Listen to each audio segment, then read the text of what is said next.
el que es antes de mí, del cual yo no soy digno de desatar la correa del calzado. Estas cosas sucedieron en Betábara, al otro lado del Jordán, donde Juan estaba bautizando. ¿Okay? Este pasaje que hemos leído, estos versículos, nos hablan de un enfrentamiento, una confrontación que tuvo Juan el Bautista después de su ministerio. Su ministerio comenzó a causar un gran impacto, un gran revuelo, ¿ya? Lo que hay que entender es que se le llama Juan el Bautista, porque obviamente él salía para bautizar, ¿no? ¿Para qué significa bautizo? Significa inmersión, ¿ya? Y entonces, pero la palabra bautizo también se podía utilizar, o mucha gente utilizaba la palabra bautizo en el idioma cotidiano, en el idioma popular, ¿no? Nosotros le damos una connotación espiritual. Le damos una connotación espiritual. Pero el concepto de la palabra bautizo también podía ser utilizado en el lenguaje popular. El lenguaje popular. Por ejemplo, la gente decía, voy a bautizar mi ropa en el río. Voy a lavar mi ropa en el río. Voy a sumergir mi ropa en el río, ¿no? La palabra bautizo tenía una connotación de meterte en el agua y producir una limpieza, ¿no? Y salía la ropa limpia, ¿no? Entonces el concepto del bautizo para ellos era un concepto muy profundo. Me están metiendo en el agua porque voy a sufrir un proceso de purificación. Me van a lavar el alma, ¿no? Me van a lavar el alma. Y después que me van a lavar el alma, voy a salir del agua limpio. Ahora, Juan el Bautista bautizaba.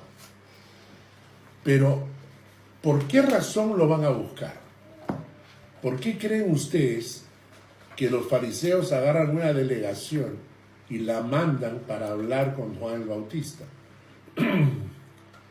¿Cuáles pueden haber sido las razones? Investigar el correcto. ¿Investigar? ¿Sí? ¿Por qué? Porque iban a ver si era un profeta. Iban a ver si era un profeta. Y como ellos, el profeta, ¿no? Todos los problemas que... Porque hacía mucho por los alboroto. milagros mesiánicos. Exactamente. Hacía mucho alboroto. Hacía mucho alboroto. O sea, si hubiera sido un grupito pequeño, déjalo, este es un otro loco nuevo, ¿no? Sí. Pero el alboroto que estaba causando Juan el Bautista era grande. Y el tema del bautizo de Juan el Bautista no es el tema de su predicación. Él no predicaba el bautismo. Él predicaba el arrepentimiento y el reino de Dios se ha acercado. Y la consecuencia de cuando alguien se arrepentía y aceptaba ser parte del reino de Dios, entonces esa persona era bautizada. Pero si no había arrepentimiento, Juan el Bautista era muy duro. Cuando los fariseos, viendo las multitudes que iban, quisieron acoplarse para que las multitudes vieran que ellos también se estaban bautizando, Juan el Bautista los confronta. Sarta de víboras, ¿ves? ¿Quién les ha enseñado a ustedes a huir de la ira venidera? ¿Quién les ha enseñado a ustedes a huir de la ira venidera? O sea, porque eran gente que no estaba arrepintiéndose. Por eso les dice, haced frutos dignos de arrepentimiento. Juan el Bautista no estaba viendo en ellos actitud de arrepentimiento, pero estaba causando un gran revuelo.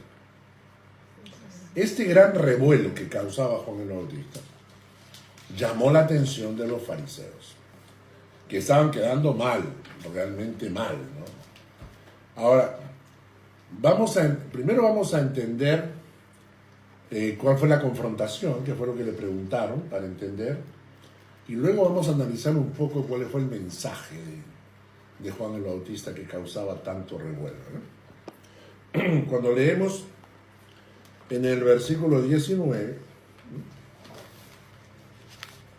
dice, este es el testimonio de Juan, cuando los judíos enviaron a Jerusalén sacerdotes y levitas para que le preguntasen: ¿tú quién eres? ¿Por qué le envían sacerdotes y levitas para hablar con él?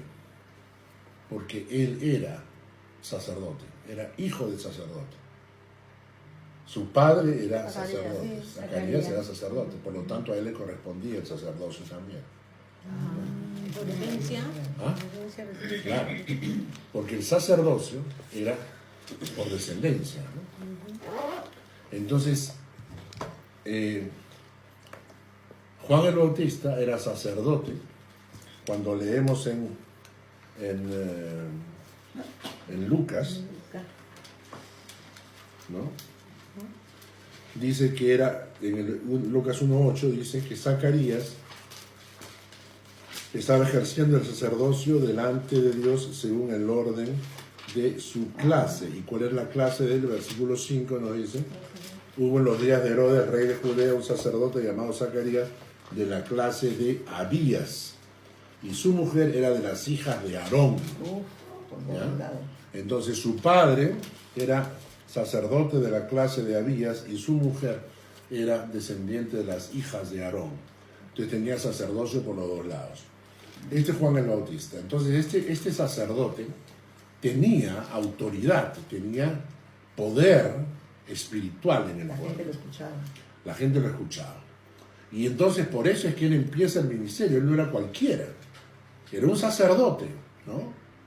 Y entonces los judíos y los sacerdotes y levitas le mandan y le preguntan: ¿y tú quién eres? ¿No? ¿Y tú quién eres? ¿No? ¿No? ¿Y tú quién eres? ¿Cómo te llamas? ¿Cómo te llamas? ¿No? La primera cosa interesante es que Juan el Bautista no se atribuye nada, o sea, no, bien podía hacerse famoso, era tiempo de hacerse famoso, podía empezar a recolectar ofrendas, ¿no? Toda la gente lo quería, toda la gente lo buscaba. Cuando le preguntan, lo primero que él pone el parche: yo no soy el Cristo. ¿De acuerdo? Vamos a poner, de arranque, les voy a decir eso. Yo no soy el Cristo, ni me la voy a dar de Mesías. Esto es muy importante. La palabra Cristo, que en el griego se traduce en Christus, ¿no? Es la palabra ungido, que también se traduce como la palabra el Mesías, ¿ya? La palabra hebrea, Meshaya, ¿no? Que es Mesías, se traduce al griego como el Cristo, ¿no? El ungido. Por eso cuidado hoy en día con estos predicadores, con el Cash Lune, con toda esa gente, que ahora entre ellos se hablan en los ungidos, dice, ¿no? Ahí viene el ungido de Dios. Cuando está diciendo el ungido de Dios, en el griego está diciendo ahí viene el Cristo de Dios. ¿Ya? Uno de los que está utilizando este término es Benny Hinn. Benny Hinn ahorita se autodenomina el ungido de Dios, ¿no? Como tiene una unción especial. Y cuando usas esa palabra está diciendo es el Cristo de Dios, ¿no? ¿Ok? Entonces la primera pregunta, van a arrancar, dice: ¿tú quién eres? Y él pone el parche de arranque, ¿no? Dice: yo no soy el Cristo, que quede claro, yo no soy el Cristo. Entonces le hacen una pregunta, ¿no? Y le dicen: entonces, si tú no eres el Cristo, entonces, ¿eres Elías? ¿Eres tú Elías? ¿Por qué le preguntan eso? Vamos a leer Malaquías 4, del 5 al 6. Malaquías 4. Él se llevó el cuerpo, ¿no? Nadie lo enterró y por eso creen que podía venir otra vez. Dos personas, tanto el cuerpo de Moisés no lo encontraron, aunque murió. Elías no murió, y el otro que no murió es Enoc. Dos personas no murieron en la historia de la Biblia. Malaquías, ¿qué dijiste? Malaquías capítulo 4, versículos 5 y 6. ¿Leo? Sí. He aquí, yo os envío el profeta Elías, antes que venga el día de Jehová grande y terrible. Él hará volver el corazón de los padres hacia los hijos y el corazón de los hijos hacia los padres, no sea que yo venga y hiera la tierra con maldición. Ok. Ellos esperaban el regreso de Elías. Ustedes saben que Elías fue subido al cielo en un carro de fuego, ¿no? Elías no murió. Elías fue llevado por Dios en unos carros de fuego y había esta promesa. Había la promesa de aquí yo os envío al profeta Elías, ¿ya? Y los judíos tenían la creencia de que Elías iba a volver. Recuerden que cuando Jesús sube a la montaña y hay la transfiguración, uno de los que aparecen ahí es Elías. O sea, Elías está en cuerpo y espíritu. Está en cuerpo y espíritu, o sea, él no murió, simplemente se lo llevaron, no sabemos en dónde está, cómo está y por qué, ¿no? Pero Elías aparece en la Biblia como uno de los mensajeros que Dios va a mandar. Ahora, ¿no sería un ángel Elías? No era un ser humano de repente. Lo interesante es que hay esta promesa y los judíos esperaban la reencarnación de Elías. Esperaban que Elías tomara cuerpo otra vez o descendiera del cielo nuevamente, ¿no? Porque dice Malaquías, yo os envío al profeta Elías, ¿ok? Y sobre Juan el Bautista, Lucas capítulo 1, Mónica, Lucas capítulo 1, versículos 13 al 17.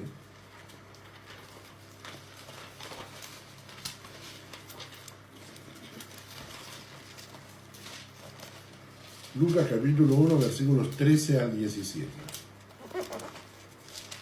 O sea, que ellos creen eso todavía, que Elías puede venir, si no creen que Jesús es el Mesías. Ahorita ya no, ahorita ya han cambiado su estructura. Los judíos ahora ya no hablan de la venida del Mesías como una persona, sino como un estado, una situación, un sistema. Okay. Ya no hablan como de que una persona va a venir, ¿no? Ya. Pero el ángel le dijo, Zacarías, no temas, porque tu oración ha sido oída, y tu mujer Elizabeth te dará a luz un hijo, y llamará su nombre Juan. Y tendrás gozo y alegría, y muchos se regocijarán de su nacimiento. Porque será grande delante de Dios, no beberá vino ni sidra, y será lleno del Espíritu Santo. Aún desde el vientre de su madre, y hará que muchos de los hijos de Israel se conviertan al Señor, Dios de ellos. Irá delante de él con el espíritu y el poder de Elías, para hacer volver los corazones de los padres hacia los hijos y de los rebeldes a la prudencia de los justos, para preparar al Señor un pueblo bien dispuesto. Muy bien. Entonces, ¿por qué Elías dice que no es, por qué Juan el Bautista dice que no cuando le preguntan si es el profeta Elías? Si la profecía que le dieron a su padre decía, irá delante de él con el espíritu y el poder de Elías. La profecía de su papá es, irá delante del Mesías con el espíritu y el poder de Elías. Y cuando llegan los sacerdotes le preguntan, ¿eres tú Elías? Y dice, yo no soy. Para poder seguir sirviendo, porque si no lo hubiesen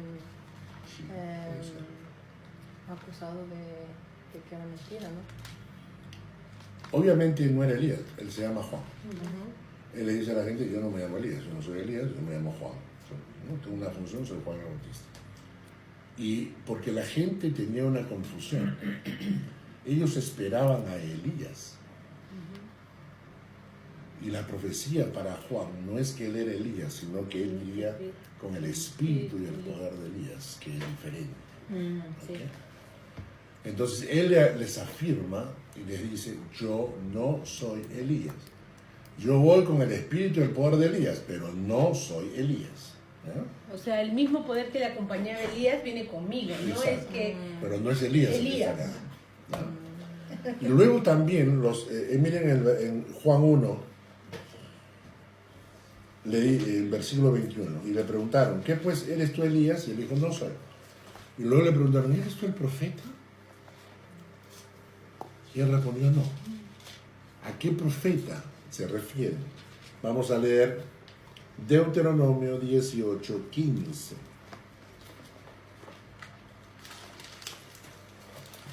Deuteronomio 18:15.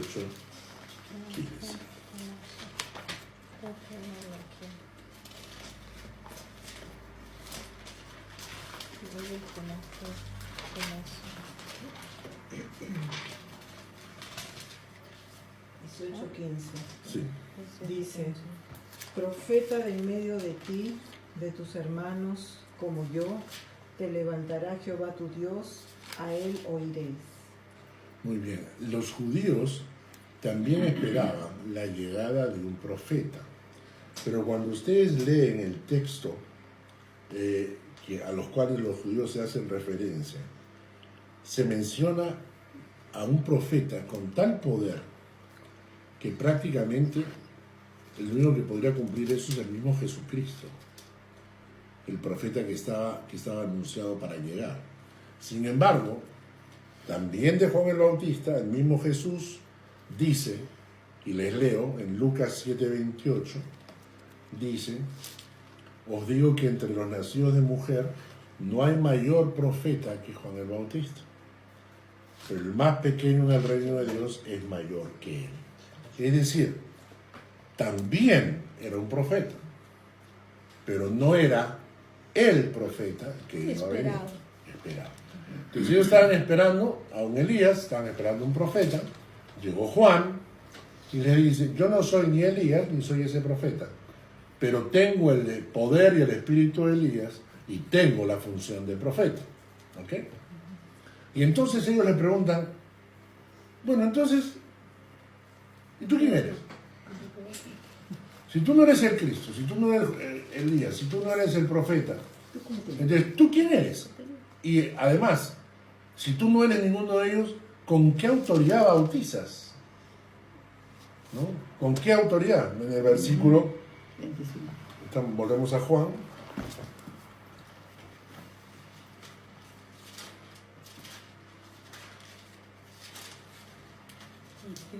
¿No? Entonces, el versículo 22 le dice: pero dijeron, pues ¿quién eres? Para que demos respuesta a lo que nos enviaron. ¿Qué dices de ti mismo? Y él se define de una manera genial.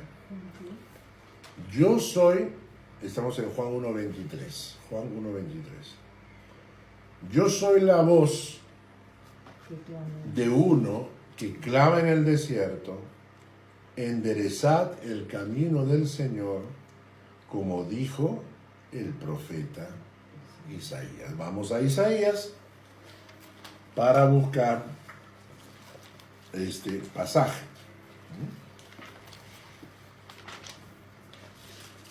Eso lo encontramos en Isaías 43. 43, 3. versículos 1 al 5. 40 del 1 al 5. Sí. Tú podamos la comprar. Isaías 40, del 1 al 5 dice: consolaos, consolaos, pueblo mío, dice vuestro Dios. Hablad al corazón de Jerusalén, decidle a voces que su tiempo es ya cumplido, que su pecado es perdonado, que doble ha recibido de la mano de Jehová por todos sus pecados. Vos que clama en el desierto, preparad camino a Jehová, enderezad calzada en la soledad a nuestro Dios. Todo valle sea alzado, y bájese todo monte y collado, y lo torcido se enderece, y lo áspero se allane. Y se manifestará la gloria de Jehová, y toda carne juntamente la verá, porque la boca de Jehová ha hablado. Ahora, quiero que leyendo este texto de Isaías, miren las siguientes frases. Versículo 1. Consolaos, consolaos, pueblo mío, dice vuestro Dios. Hablad al corazón de Jerusalén, decidle a voces que su tiempo es ya cumplido, que su pecado es perdonado. Luego repite el versículo: vos que clama en el desierto, preparad camino a Jehová, enderezad calzada en la soledad a nuestro Dios. Todo valle sea alzado y bájese todo monte y collado y lo torcido se enderece. ¿Quién es la voz que clama en el desierto? ¿Ah? Dice, el versículo de Juan dice, yo soy la voz de uno que clama en el desierto. Uno de ellos. Yo soy la voz de uno que clama en el Hay desierto. otro. O sea, que hay otros. Como Juan el Bautista vivía en el desierto, muchas veces este texto bíblico ha sido interpretado como que es Juan el Bautista. Yo soy la voz de uno que clama en el desierto, como yo soy el que vive en el desierto y estoy clamando. Pero lo que está diciendo Juan el Bautista, De alguien más. de alguien más, que es el Mesías. Es el Mesías es el que está clamando para que la gente enderece sus caminos. Y lo que dice Juan el Bautista es, yo soy la voz de él. Yo no soy él. No, pero él. Yo soy la voz, yo soy su voz, ¿no es cierto? Me encanta esa figura. Yo soy la voz de aquel que clama en el desierto, también Así podría es, haber dicho. exactamente. Soy la voz de De uno. aquel. Yo soy la voz de aquel, porque después va a hablar justamente de aquel. Yo no soy digno de... ¿No? Exactamente, ¿no? Porque en versículo 24 le dicen, y los que habían sido enviados eran los fariseos. Y le preguntaron y le dijeron, ¿por qué pues bautizas? Si tú no eres ni el Cristo, ni Elías, ni el profeta. Y Juan le responde diciendo, yo bautizo con agua, mas en medio de vosotros está uno. ¿Ah? O sea, ese aquel. Exacto. Aquel Está uno a quien vosotros no conocéis. Este es el que viene después de mí, el que es antes de mí, del cual yo no soy digno de desatar la correa del calzado. Entonces lo que él está haciendo, está anunciando la llegada del Mesías. Es el Mesías el que está clamando por nosotros para que nos enderecemos nuestros caminos, porque el Señor ha llegado. O sea, Y- desde antes ya estaba clamando por nosotros. Claro, Es eterno. es eterno. Y ahora el punto acá es, me gusta mucho la actitud de Juan el Bautista. Esa era famoso, tan famoso que los judíos, los sacerdotes, los levitas mandan una delegación para preguntarle qué es lo que está pasando. Y él, en respuesta a eso, tiene una respuesta que dice, entre vosotros está el Mesías. Yo no soy digno de desatar la correa de su calzado. O sea, no se le subió a la cabeza en ningún momento. No dijo, yo soy el elegido de Dios, yo soy el gran profeta, apóstol y maestro, yo soy el superapóstol, no, apóstol de apóstoles, no sé.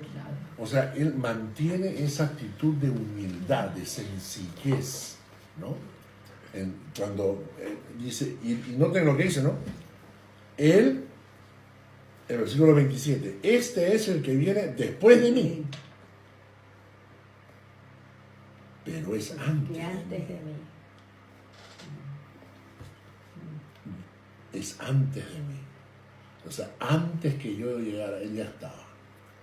Y yo no soy digno de desatarle la correa de su calzado.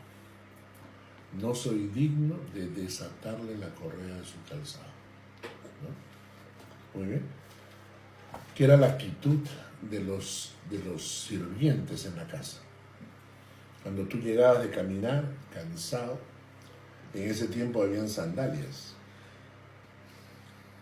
Entonces las sandalias no eran zapatos, eran sandalias, ¿no? Eran unas bases de cuero con tiras, ¿no? Y cuando ellos caminaban, se llenaban los pies de tierra.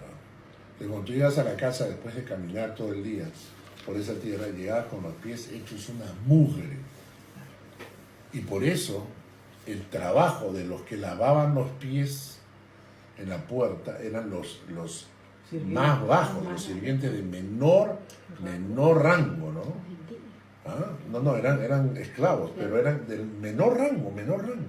Y ese rango era tan bajo para agarrar el pie asqueroso del que llegaba, desatarle la correa del calzado y lavarle los pies. asqueroso. Y eso es lo que dice Juan el Bautista es: yo no soy, ni siquiera soy digno de hacer eso. Ni siquiera soy digno de ocupar el puesto más bajo de los esclavos si tuviese frente a mí a Jesucristo. No soy digno de desatarle su calzado y obviamente lavarle sus pies. Soy menos que eso, ¿no? ¿Ok? Ahora, este pasaje es interesante porque nos habla de la humildad de Juan el Bautista para servir, ¿no? Es Juan el Bautista el que está tan comprometido con su misión, con la misión que Dios le dio desde antes de nacer, pero no pierde su humildad. Yo me imagino que hoy en día en las iglesias sí pasarían cosas muy distintas a esta, ¿no? ¿Eres tú el Mesías? ¿Eres tú el Cristo? No soy el Cristo, pero me escogió, ¿no? Me escogió porque vio en mí esas cualidades, ¿no?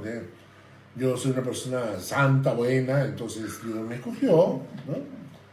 ¿Eres tú Elías? En realidad no lo soy, pero casi, ¿no? Porque el poder y el espíritu de Elías me acompañan. O sea, a usted no, a mí me acompaña, ¿no? Yo tengo ese poder para traer unción a la gente, ¿no? Yo tengo ese poder, ¿no? Y el Mesías está por llegar, vive en medio de ustedes, sí, y lo voy a hospedar en mi casa, ¿no? Entonces, y voy a conseguir una gente que nos venga, que nos prepare comida, nos sirva, porque tenemos que conversar mucho nosotros, es decir, el Mesías y yo tenemos que sentarnos en la mesa a conversar. O sea, la gente a la hora de servir, inclusive en la iglesia, a la hora de servir. Eran familia. ¿Ah? Jesús y Primos. eran primos. Pero uno va como juntos. este texto habla tanto, ¿no?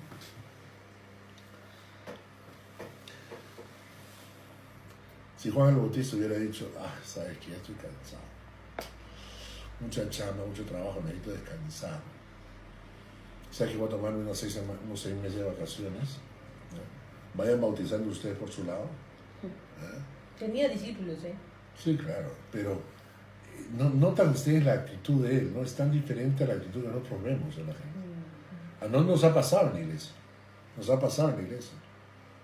gente que tiene una responsabilidad en la iglesia, en la cafetería o lo que sea, a la 1 o 2 de la tarde o lo que sea, y faltando media hora, ¿sabes qué, Carlos? Hoy no voy a ir a la iglesia, hoy no voy a ir, ¿no? ¿Por qué no? Que me han invitado a una iglesia y voy a visitar otra iglesia, ¿no? Oye, pero tú tienes responsabilidades, o sea, cumple tus responsabilidades, ¿no? O sea, no hay seriedad, no hay compromiso. No hay esa seriedad. Claro, pura palabrita, pero si yo tengo un llamado como el de Juan el Bautista, yo no puedo abandonar mi llamado y tengo que mantener la humildad, tengo que mantenerme humilde delante de las cosas de Dios, pero bueno, ya ese es tema para otro día. ¿Tú quién eres? ¿No? ¿Tú quién eres? Preguntaran, a ver, quién eres? ¿Tú quién eres? Yo soy. A ver qué respondemos, ¿no? Claro. Hacer un sketch, ¿no? Bueno. Tipo... Ahora, lo que yo quería decirles es eso también. ¿Qué es lo que causaba el revuelo? ¿Qué es lo que hacía que el mensaje de Juan el Bautista trajera tanta gente? Si Juan el Bautista, la predicación de Juan el Bautista era muy dura, vamos a leer eso. Vamos a leer Mateo capítulo 3,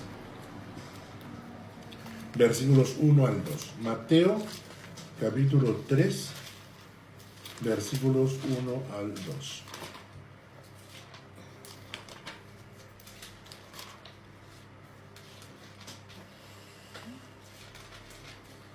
En aquellos días Juan el Bautista se presentó predicando en el desierto de Judea y decía: arrepiéntanse porque el reino de los cielos se ha acercado. Ok. El tema de Juan el Bautista: arrepiéntanse porque el reino de los cielos se ha acercado. ¿Bien? Y cuando alguien se acercaba con la actitud correcta, entonces lo bautizaba. Pero si no, no. O sea, pasaba Pasaba examen. Decía, sí. Pasaba examen para que hasta sean bautizados. Claro. Y esta es una palabra muy fuerte. El arrepentimiento es una palabra muy fuerte porque está diciéndote implícitamente que tu situación es de pecado, que estás destituido de la gloria de Dios, que si no renuncias, escuchan esto la palabra, ¿eh? Si no renuncias al pecado, si no renuncias a tu pecado, es que no hay arrepentimiento. Si no renuncias y vuelves tu corazón a Dios, entonces no hay arrepentimiento. Y si no hay arrepentimiento, Lucas capítulo 13, versículo 3.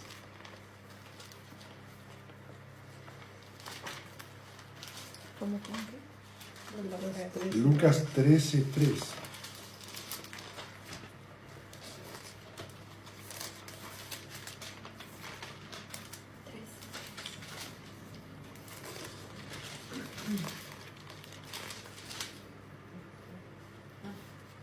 Os digo, no antes, sino os arrepentís, todos pereceréis igualmente.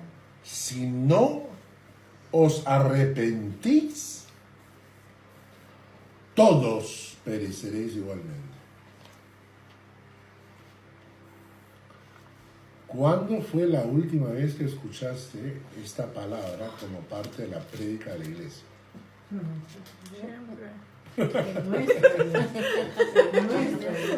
En la iglesia María, está preguntando, pues. tú has escuchado la palabra arrepentirse. Interesante, ¿Cómo ¿no? se dice en alemán arrepentirse? Sich bereuen o bereuen. Claro. Si lo ves, que Pero humillas, oye. te Beroyan. O bereuen. derroyen. Beroyan. Ahora, lo interesante es esto, porque si ustedes entienden que yo no puedo llegar a una persona, o sea, yo no puedo llegar a una persona y si yo la confronto y le digo, arrepiéntete, Es como si estuviera diciendo, le estoy diciendo, pecador inmundo. el pecador, exacto, Todo el eres un bagaje, pecador todo el inmundo. bagaje de atrás. Un tiempo atrás, una persona que venía a la iglesia con su esposo, tuvieron una decisión, el marido tomó decisiones incorrectas, perdieron mucho dinero, y porque el marido perdió mucho dinero que se supone era para la compra de su casa, y que era el sueño que ella tenía, la compra de su casa, entonces cuando se enteró que el marido había perdido ese dinero, Invirtiendo en otra cosa. decidió divorciarse, y venía a la iglesia. Entonces cuando yo me entero, la llamo, y le digo, ¿qué estás haciendo? ¿Qué te pasa? ¿Cuáles son tus decisiones? No, es que tú no entiendes, es que se ha gastado toda la plata. Sí, le dije, pero no era en las buenas, en las malas, se salió en prosperidad, ¿no era así el truco? Ahora contigo es, si tiene plata me quedo y si no tiene plata me voy, o sea, ¿cómo es? No, pero acá tomo decisiones sin consultarme. Sí, pues las tomo ya. ¿Y? ¿Te vas a divorciar? Serio. No. Pero agarraron, o sea, pero a mí en el momento en que yo dije, oye, o sea, tu actitud es incorrecta. 3. Arrepiéntete. Uy, le salieron todos los indios posibles. Uf, se ofendió. ¿Qué cosa? Que todavía me dices que como si yo estuviera mal, es que estás mal, pues, ¿no? Y entonces le dije, y te lo digo como tu pastor. Tú no eres mi pastor. Perfecto. Chao. Era lo último que necesitaba escuchar para conversar. Gracias por la conversación. Nos vemos que ahorita. Si yo no soy su pastor, no tengo por qué hablar de nosotros. Y ahí termino. ¿No? Pero esa actitud de arrepiente significa que tú le estás diciendo a la persona que tiene un problema en su alma. Y que no basta. Y entonces, hoy estaba escuchando un comentario que estaban hablando del nuevo evangelio decisionista. Dios mío. ¿Qué es eso? Ya inventaron otra Es la palabra. palabra, una palabrita. El evangelio decisionista. que le hacen creer a la gente que son cristianos porque han hecho una decisión. Ah, sí, escucharon. Decisionista, le dicen, ¿no? Entonces tú ahora, si en cualquier momento quieres recibir al Señor, sí, entonces a partir de ahora eres cristiano. No. Ya no importa lo que haga, lo No. que no haga. Claro. ¿Quieres recibir al Señor? Sí. ¿Pero estás arrepentido? O sea, el Espíritu de Dios ha tocado tu corazón y estás arrepentido frente al pecado y que quieres dejar el pecado. Por esa razón, la mayoría de gente que viene a la iglesia, asiste a la iglesia, pero nunca se han arrepentido de sus pecados y siguen viviendo en sus pecados. Siguen viviendo con el mismo carácter, con la misma personalidad. El Señor nunca les cambia. Y para ellos las mejores prédicas son las prédicas de sé buenito, trata de mejorar un poquito, levántate un poquito más temprano. O sea, ese tipo de cosas. Pero la gente no entiende que estamos confrontando el alma de la persona para volverse a un Dios que es santo. Hay un pasaje que a mí me ilustra mucho sobre el arrepentimiento y está en Génesis capítulo 35 versículos 2 y 3. Génesis 35 versículos 2 y 3. ¿Me pueden decir de qué? Porque como en Corintios dice que ellos son una nueva criatura, ya todo es pasado, todo se olvidó. Ya no se tienen que arrepentir. ¿Qué? No entiendo. A ver, repítame Si otra vez. estás en O sea, que Cristo, eso- nueva criatura eres. Sí, las pero cosas no viejas puede pasaron. decir que como ya creen en Cristo, ya el arrepentimiento no es válido. No, Sí, claro. Es ya. necesario. Es necesario. Es Y el necesario. Y punto uno es puede ese. tomar ese versículo, Mira, si yo me paro en la iglesia y le digo a la gente, ¿cuántos quieren ir al cielo? Todos levantan la mano. Ujú. ¿Cuántos no quieren ir al infierno? Muy bien. Para no ir al infierno, ir al cielo, lo que necesito es que pases adelante, te arrodilles y ores. ¿Cuánta gente lo hace? Bueno, amén. Todo. Todo. Pero si tú eres a la gente, para que no vayas al infierno, te vayas al cielo, lo que necesitas es arrepentirte de los pecados que estás cometiendo. Dejar de hacer. Renunciar a los pecados y volver tus ojos a Dios y buscar la santidad. Es que el arrepentimiento Ah, bueno, implica pues ah. apartarse del pecado, Claro. no significa nomás Ah, tener día a día. remordimiento. El día de ayer fuimos a comer con una pareja de Basel. Cometí un error jamás en mi vida. ¿Qué? He cometido un error como el que cometí con ellos. Ah, ya. Jamás Es en la- mi vida. la edad. La primera vez en mi vida que me pasa. Una pareja de Basel que se casaba. Y un día sábado entro a mi computadora ya como a las 6 de la tarde, 7 de la tarde. Entro a la computadora y veo en el chat de la iglesia fotos de toda la iglesia de Basel Bien vestidos con ternos y tomándose fotos. Y yo dije, ¿por qué están tomándose fotos? Que Yo no no estoy. me han avisado, no me han dicho nada. ¿Qué cosa es esto? ¿Qué reunión es? Que no me han informado. Y me acordé que ese día se casaban ellos. Y se me pasó. Felizmente yo no predicaba otro pastor. Me olvidé. Ay, a mí Dios no me mío. avisó, porque si no Me me olvidé. pediría en mi celular. Primera vez en mi vida. Y yo, Y yo dije, invité a Dios. una amiga a almorzar. ¿Cómo puedo olvidarme el matrimonio de ellos? O sea, Claro. en fin, después del día siguiente, el domingo, 1000 disculpas y no sé qué cuánto, y les prometí que los iba a llevar a comer para expiar mis pecados. Ayer fue la expiación. Ayer fue la expiación, nos fuimos a comer a otro restaurantito japonés, así como Sushi. que fuimos, pero no en ese donde estuvimos, en otro pueblo. No, pero sí. Buenazo, ¿no? ¿Y qué pasó con ellos? El pastor que predicó, que es un amigo que viene a la iglesia también, predicó varios temas y dijo así: necesitamos conocer al Señor personalmente para ser hijos de Dios. Hay que tener cuidado porque el matrimonio, estaba oficiando un matrimonio, y les dijo, la unión de ustedes es para toda la vida. El voto que ustedes están haciendo es para toda la vida. Honren ese voto, honren ese voto, ¿no? Y luego dijo, bueno, dijo un par de cosas más. Hay todo un lío en esa iglesia. La iglesia No en la suiza. nuestra, sino en la iglesia suiza. Le han escrito cartas al pastor para que se retracte públicamente lo que dijo. Ok. ¿Cómo se atreve a decir en público y en un culto donde hay tanta gente invitada Habían suizos. que estaban haciendo un voto para toda la vida?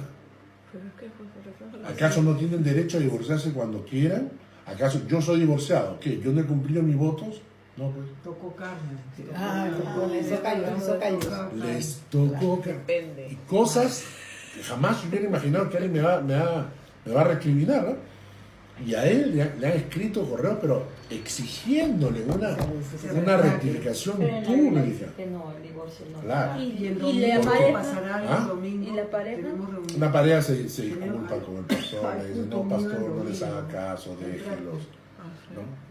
La O sea, pareja sabe de Claro, lo que la tratamos, pareja comprenda, ¿no? La pareja O sea, está ¿estás de muy acuerdo bien. con que es para toda la vida? Claro. Sí. Pero nota, cuando tocas el pecado. Son sus invitados. Ella la es pareja. suiza, pues. Ella Claro. es suiza y toda su familia es Y suiza. nosotros tenemos miedo a veces de decirle a la gente que está en pecado, ven al Señor para que te salves, pero tienes que renunciar a tu pecado.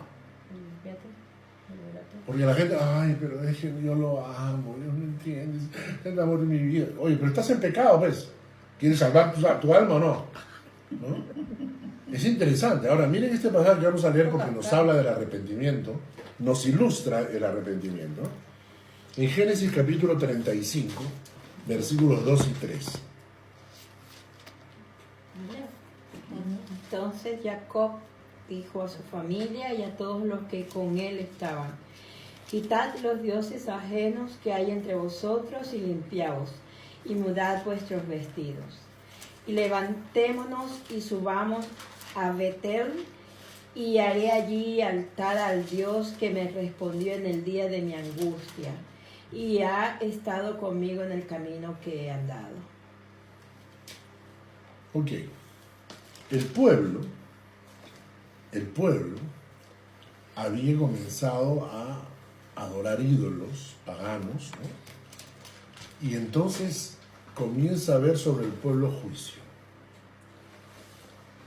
Y entonces Jacob no quiere que caiga juicio sobre el pueblo. Y entonces les explica en estas palabras lo que a mi punto de vista es una perfecta explicación de lo que es un verdadero arrepentimiento. Entonces Jacob le dijo a su familia y a todos los que con él estaban: quitad los dioses ajenos que hay entre vosotros, limpiaos, mudad vuestros vestidos, levantémonos, subamos a Betel, haremos allí un altar al Dios que me respondió en el día de mi angustia y que ha estado conmigo en el camino que he andado.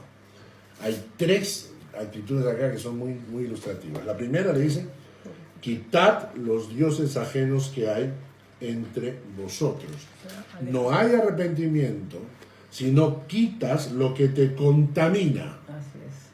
lo que te aleja de Dios, todo aquello que puede ser motivo de ofensa a Dios. Cierra puertas por donde el pecado se infiltra. No hay arrepentimiento si no cierras la puerta, si no quitas los dioses ajenos que hay dentro de ti. Segunda cosa, limpiaos, lávate, sácate toda esa mugre que el pecado produce en el alma. Busca limpiarte en la sangre de Cristo, que es lo único que puede limpiar tu alma. Lava tu conciencia, lava tu corazón de toda mancha de pecado. Límpiate de la suciedad que puede tener tu vida, ¿no? La Biblia dice: aunque amontones jabón, la mancha de tu pecado permanecerá. Pero la sangre de Jesucristo puede limpiarnos y dice que serás más blanco que la nieve. Entonces, punto 1, tienes que quitar el pecado. Punto 2, hay que limpiarse, hay que lavarse en la sangre de Cristo, toda la mugre del alma, ¿no? Tercero, dice: mudad vuestros vestidos. O sea, cambia tu vestimenta, inclusive, ¿no? En el Antiguo Testamento, hasta los vestidos podían contaminarse con el pecado. Noten ustedes, claro, la ropa. Ustedes leen el Antiguo Testamento, la ropa del pecado tenía que ser desechada, porque aún tu pecado estaba en la ropa. O sea, tú pecas Todo se contamina. y tu cuerpo, tu ropa se impregna de la maldad, ¿no? Y entonces, imagínate cómo lo ilustra Jacob, que dice, ¿realmente hay arrepentimiento? Entonces hasta la ropa, deséchala, quítala, sácate esa ropa con la que has pecado, ¿no? Unos tendrán que andar desnudos. Y luego dice, y luego empieza el proceso de restauración. Levantemos. El proceso de restauración es levántate. O sea, no te quedes caído tampoco, ¿no? Es hora de levantarse. No sigas llorando por tu pecado. ¿Ya te perdonó? ¿Ya pues? ¿Te perdonó o no? Ok. Entonces es hora de levantarse. Subamos a Betel. Betel significa la casa de Dios. Pero Dios dijo, el cielo es mi trono. Claro, no solo levántate, sino ponte en acción. Claro. Subamos. El cielo es mi trono y la tierra el estrado de mis pies. ¿Qué casa me construiréis? Entonces cuando Dios dice subamos a la casa de Dios, ¿qué significa? Acercarse. A su presencia. Acércate a su presencia, acércate a la presencia de Dios.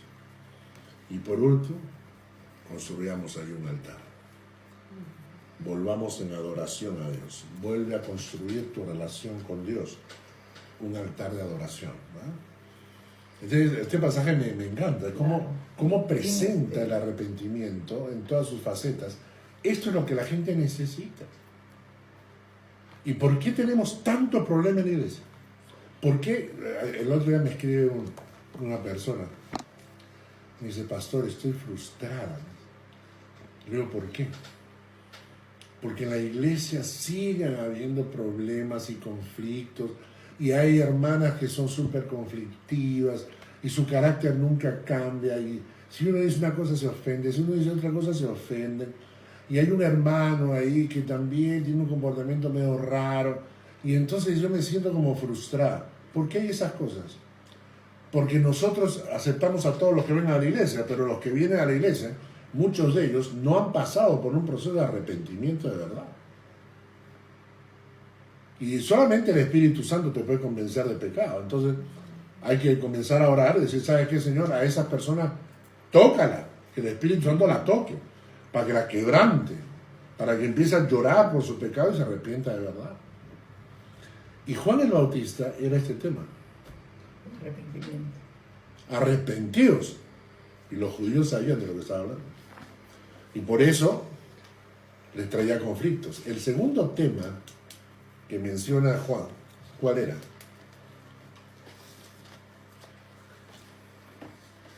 Arrepentidos porque el reino de los cielos se ha Está acercado. se ha acercado. ¿A qué se refiere? Jesús.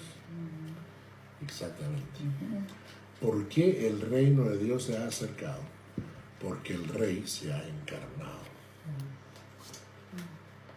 ¿Por qué el reino de Dios se ha acercado? No es el reino de los cielos, el reino de los cielos sigue allá.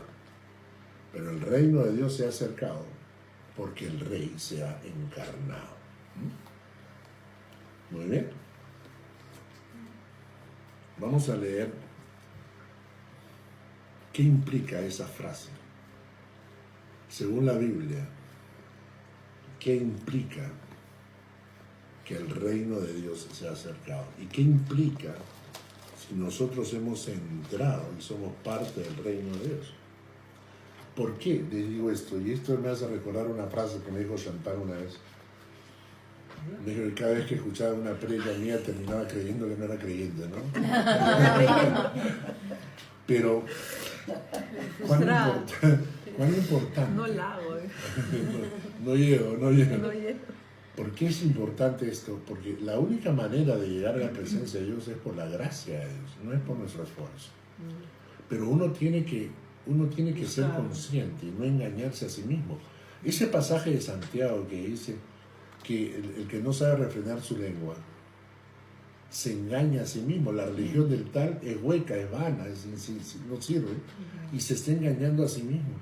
¿Cuánta gente que asiste a la iglesia cree que es creyente? Y no lo es. Entonces, ¿cómo los confrontas?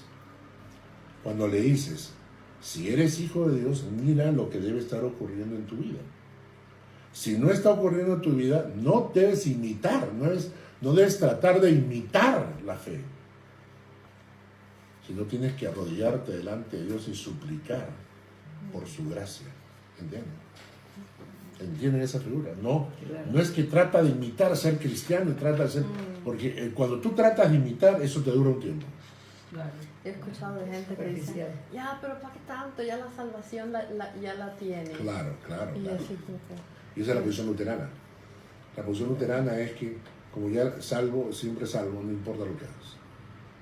Nosotros no creemos que la salvación se pierde, no. Pero cuando una persona tiene esa actitud, yo siempre digo esto, cuando el Espíritu Santo mora en ti, te produce alergia al pecado. Si el Espíritu Santo mora en ti, hay alergia al pecado. Si el Espíritu Santo, tú dices que mora en ti, pero el pecado te acomoda y te gusta, Te incomoda el pecado y te incomoda la gente que comete pecado. entonces vamos a leer algunos versículos bíblicos sobre el reino de Dios. Por ejemplo, empezamos con Rosa, Mateo 5.3. Mateo 5.3.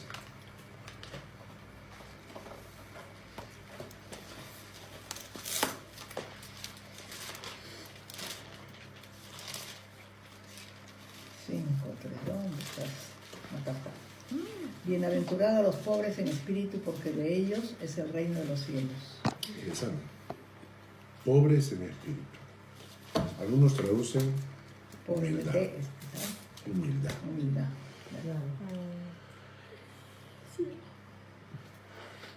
Mateo 5.10, Mónica.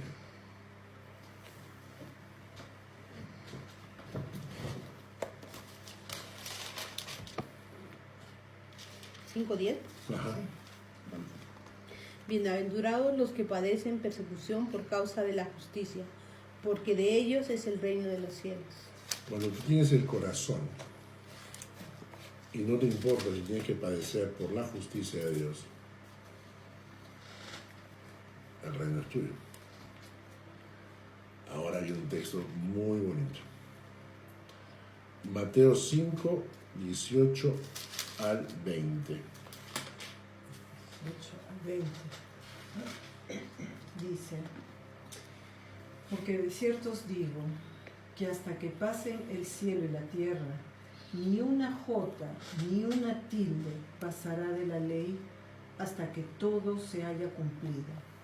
De manera que cualquiera que quebrante uno de estos mandamientos muy pequeños y así enseña a los hombres, muy pequeño será llamado en el reino de los cielos. Mas cualquiera que los haga y los enseñe, éste será llamado grande en el reino de los cielos. Porque os digo que si vuestra justicia no fuere mayor que la de los escribas y fariseos, no entraréis en el reino de los cielos. Interesante, ¿eh? La última frase. Porque os digo que si vuestra justicia no fuere mayor que la de los escribas y fariseos, pues no entraréis en el reino de los cielos. Y ustedes saben que los fariseos eran religiosos, practicantes, pero al mismo tiempo eran falsos, eran hipócritas. Si tu justicia no es mayor que la que tenían los fariseos, no entraréis en el reino de los cielos. Chantal, Mateo 7, 21 al 23. 7:21. 7, 21 al 23. No todo el que me dice Señor, Señor entrará en el reino de los cielos, sino el que hace la voluntad de mi Padre que está en los cielos. En aquel día muchos me dirán, Señor, Señor, ¿no profetizamos en tu nombre, y en tu nombre echamos fuera demonios, y en tu nombre hicimos muchos milagros? Pero yo les diré claramente, nunca los conocí, apártense de mí, obreros de maldad. Dice fuerte. María, léete Mateo 18, 3.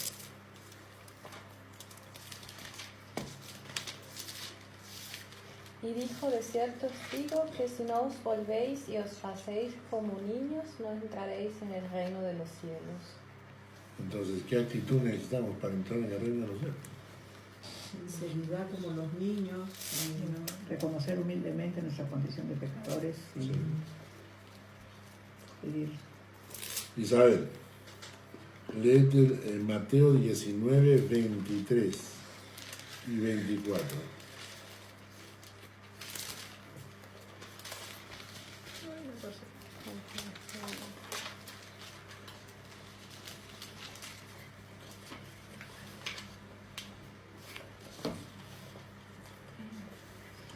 Entonces Jesús dijo a sus discípulos, de cierto os digo que difícilmente entrará un rico en el reino de los cielos.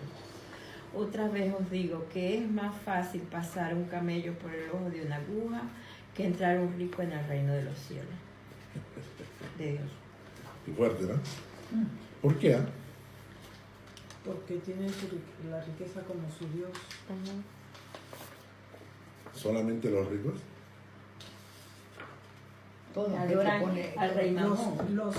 Los que tienen otra cosa que no sea Jesús como su Dios. Pero interesante, ¿no? Es que la persona que tiene ya su situación económica solucionada, siente que no necesita nada, no necesita de nadie, Ya. y se vuelve, digamos, autosuficiente, entonces ya no necesita de Dios, no necesita un redentor, no necesita perdón, no necesita nada. Qué interesante. Eso, Este es un tema para pensarlo, ¿no? Claro. ¿Por qué el rico le dice, por qué es tan difícil para un rico entrar en el reino de los cielos? ¿Qué es lo que pasa en el corazón de un rico? Avaricia. Exacto. El apego a las cosas El materiales. apego, El joven primeramente el rico, apego a las por cosas ejemplo. materiales. El joven rico, por ejemplo, quería, pero no estaba dispuesto a dejar nada. El apego a las cosas materiales es una. La segunda cosa que es lo que dice Apocalipsis, ¿no? Dice, bueno, soy rico, no tengo necesidad de nada, entonces no necesito a Dios tampoco. Puedo disfrutar de mi vida con toda la plata que tengo y olvidarme de las cosas de Dios. Pero siempre me pregunto lo siguiente, ¿es algo que solamente le pasa a los ricos? No. A todo aquel que pone, como dice Lucia, otra cosa, pone en lugar de Lo Dios. endiosas. Cualquier cosa que endiosas por sobre Dios. O sea, los Trabajo. hijos, un hombre. Tu trabajo, tus amigos, Sí. amigas. O sea, en realidad, Hasta que quien piensa que dice que está salvado. sí. Lo que yo pienso es que esa guitarra se acá. Está inclinada hacia acá. Sí. Ponla hacia atrás. Entre el mueble y el... Tienes que darle este No, lo que ocurre es que nosotros tenemos, especialmente los latinos, tenemos esta cualidad. Justo entre el sofá. Los el latinos mueble, tenemos hay la un cualidad huequito, ahí la puedes de parar. echarle la culpa a los ricos de todo lo que nos pasa. Como si los ricos fueran culpables, ¿no? Alguna vez hablé de esto hace un tiempo atrás acá, cuando tuve que hacer una tesis sobre la mentalidad americana y la mentalidad latina. Si tú ves las películas americanas, en las películas americanas siempre hay un héroe. Superman, Batman, Iron Man, ¿no? O sea, siempre hay un héroe. Los Avengers, ¿no? Son los que salvan al mundo. Hay un problema que va a destruir a todo el mundo, pero ahí están ellos para salvar al mundo. Superman. Esa es una mentalidad que se la clavan a los americanos desde que son niñitos. Desde son chiquitos en la escuela les enseña a tomar el liderazgo y vencer, y encontrar la solución y todo lo demás, ¿no? Esto pasó en la guerra con Hitler, ¿no? Agarraron a un grupo de americanos y los metieron en la cárcel. Entonces uno de los capitanes miraba por la ventana hasta que reconocía quién era el líder, porque sabía que si quitaban al líder se desmoronaba el grupo. Te miraba hasta que determinaba quién era el líder y boom, lo sacaba. Entonces el grupo sin líder se empezaba a desmoronar, de repente se volvían a organizar. Y el capitán alemán seguía mirando y de repente descubría que ya habían elegido otro líder. Entonces lo sacaba ese. Y al final tuvo que poner a todos los americanos en celdas separadas, Porque ni bien terminaban, o sea, ni bien le sacaban al líder, escogían uno nuevo. Porque mientras hay un líder, hay un movimiento, hay organización, hay intención de escapar, o sea, mientras hay un líder. Mientras que tú ves todas las telenovelas latinas, y en las telenovelas latinas se repite el mismo esquema. Uno, los pobres son buenos. Los ricos son malos. Los ricos son malos. Dos, los pobres sufren porque son pobres. ¿Ya? Los ricos disfrutan de la vida porque son ricos y porque son malos. Tres, toda la vida paran sufriendo. Todo el tiempo de la telenovela paran sufriendo. Hasta el último día. Hasta el último día. ¿Cuándo? Sin haber hecho nada. O sea, sin haber hecho nada, el mundo cambió. El malo se cayó en el avión, ella se volvió heredera, apareció el papelito que la hacía millonaria. El último día El abuelo que no conocía nunca. apareció, exacto. Todo aparece en el último día. Y ese es el sueño de todos los latinos. Todos los latinos están dispuestos a vivir sufriendo toda la vida. No van a hacer nada para cambiar su situación. Van a esperar Solo la llorar sus lotería, penas. van a llorar sus penas todo el tiempo. Tú hablas con los latinos y todo el tiempo te lloran sus penas. ¿Y qué tal como estás? No alcanzo, no puedo. No sé, o sea, todo el tiempo estamos llorando las penas. Y entonces es interesante porque esa es la mentalidad latina. Sin embargo, una de las cosas también como parte de la mentalidad latina es la siguiente. Como yo soy pobre, que paguen los ricos. Yo no tengo que pagar impuestos. A los pobres no se les cobra impuestos. Acá te cobra todo el mundo. Acá eres pobre, rico, mediano, grande, todo el mundo paga. En Latinoamérica no. El pobre no paga impuestos, que paguen los ricos. ¿Quién mantiene a los pobres en los países nuestros? Son los ricos. Porque a ellos, a las empresas, todo eso, se les saca el dinero para sostener la pobreza de los demás. Son informales. Los pobres son informales, no pagan impuestos, no aportan nada. Solamente reciben del Salvo Estado. que trabajen en algún... Y esa es nuestra mentalidad, es la mentalidad latina. Nosotros pensamos que los ricos tienen que encargarse de los problemas. Cuando la Biblia dice que los ricos no entrarán en el cielo porque ellos aman tanto lo material, su corazón está esclavizado a lo material, yo les aseguro que los pobres también están esclavizados a lo material. Sí. Están esclavizados a lo material. Y la gente, mientras más pobre, cree que tampoco no tiene responsabilidad, no tiene obligaciones. Como esos que viven con un BMW o un Mercedes, pero tienen que trabajar y pagar casi todo por la lista para darse el lujo. Les he preparado un papelito que se los voy a dar para que lo lean en la semana si tienen tiempo. Son las 12 parábolas, donde Jesús hace comparaciones con el reino de Dios. Es decir, la semilla de mostaza, el reino de Dios es similar a. Entonces son 12 parábolas que nos permiten un poco evaluar cómo es el reino de Dios y qué es lo que pasa al interior de la iglesia también. Bueno, repartan por ahí. Después se adjunta en el video, en comentarios. ¿Salió el video? No, lo estoy grabando y lo transmito a posteriori. Claro. ¿Cómo se dice? En diferido. Muy bien. Bueno, Algo pasó. entonces, Juan el Bautista predicaba y le decía a la gente, este es el reino de Dios. ¿Tú eres parte del reino de Dios? No todo el que me dice Señor, Señor entrará en el reino de Dios. Tienes que tener el corazón como un niño para entrar en el reino de Dios. ¿No es cierto? Entonces, si tienes ese corazón y además te has arrepentido, puedes bautizarte. Y eso causó tal revuelo que mandaron esa delegación para investigar quién era Juan el Bautista. Estaba predicando semejantes en contra de ellos, en realidad. Exactamente. Sintieron así, Ellos se ¿no? sintieron afectados. ¿Bien? ¿Preguntas? Nerunga. Esto se va a estudiar después, ¿no? Porque está No es en para la que lo referencia. estudiemos. Podemos leerlo con Ah, Oscar. queda todavía esa es la influencia de los fariseos y los escribanos. Hasta ahora sí. a través del espíritu, ¿o cómo? ¿Estás hablando de los judíos actuales? ¿De qué estás hablando? No entiendo. Porque yo he escuchado, bueno, no sé si por un carismático, que hay como esa influencia del espíritu del fariseo. El hipócrita, Claro, la hipocresía. No es que exista un espíritu, en verdad, ¿no? O sea, no existe el espíritu del fariseo, sino existe la actitud de los fariseos que se reproduce en las generaciones. Un pastor, recuerdo en la Alianza, predicó que si mucha gente antigua pudiese resucitar,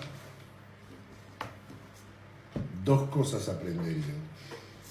La primera es que el mundo ha avanzado en tecnología demasiado. Y dos, que los hombres siguen siendo igual de malvados como antes.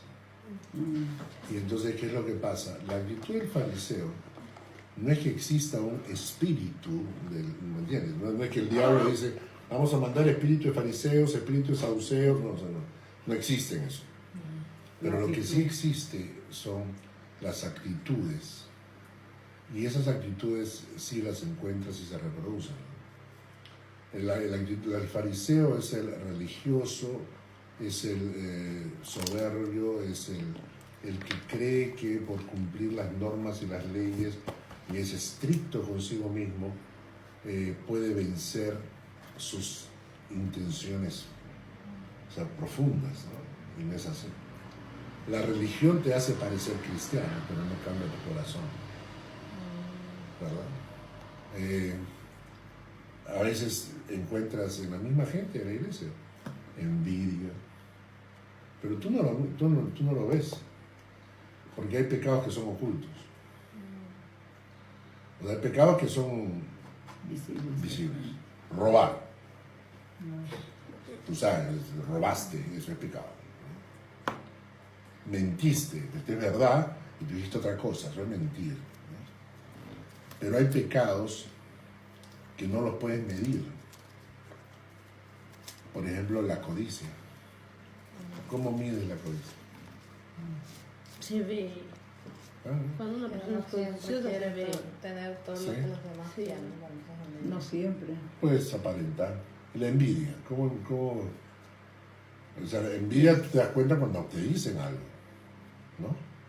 Ay, sí, Cuando estoy son que consciente. no pueden callarse, que te dicen algo así, te das cuenta, por envidiosa, ¿no? O sea, vienes tú bien vestida, bien arreglada, te pones unos aretes bonitos, ¿no? Y entonces la envidiosa te puede decir algo para ofenderte, ¿no? ¿Qué, así te has vestido? Ay, ¿qué aretes para feos? Es la envidia, ¿no? Entonces tú ahí lo sientes, pero ¿y si se cae la boca? Como O saben. si te dicen que aretes tan bonitos, me gustaría tener unos así. Bueno, está siendo sincera de repente. Pero por Sí, dentro... pero por Orgullosa. dentro viene así como... Ay, ¿por qué no lo tengo yo? Dicen que los estudios es cuando pones tú una foto,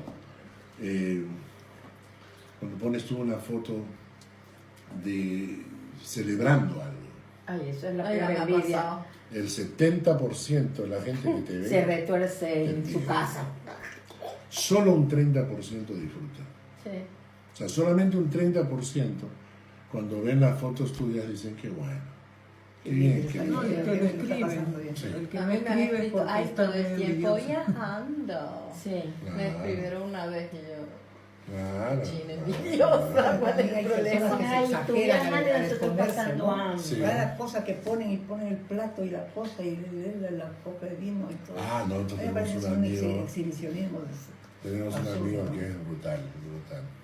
Es la expresión máxima, ¿no? Le dice, acá, echado, tomando sol en la playa.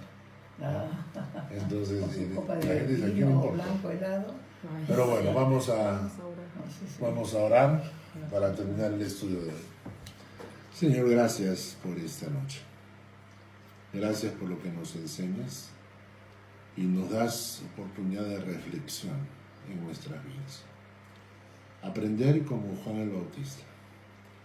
Esa humildad, esa sencillez, pero a la misma vez una posición clara en cuanto a cuál era el plan que tú tenías para su vida. Y gracias, oh Dios, por esto, y gracias por el mensaje que él predicaba. Y Padre, quizás hoy en día sería un mensaje no muy popular, pero aprender que sin arrepentimiento no entramos en el reino de los cielos. Ayúdanos a predicar con amor, con diplomacia, pero también claramente para que la gente entienda el camino de salvación. Gracias, Señor, en el nombre de Jesús. Amén. Muy bien.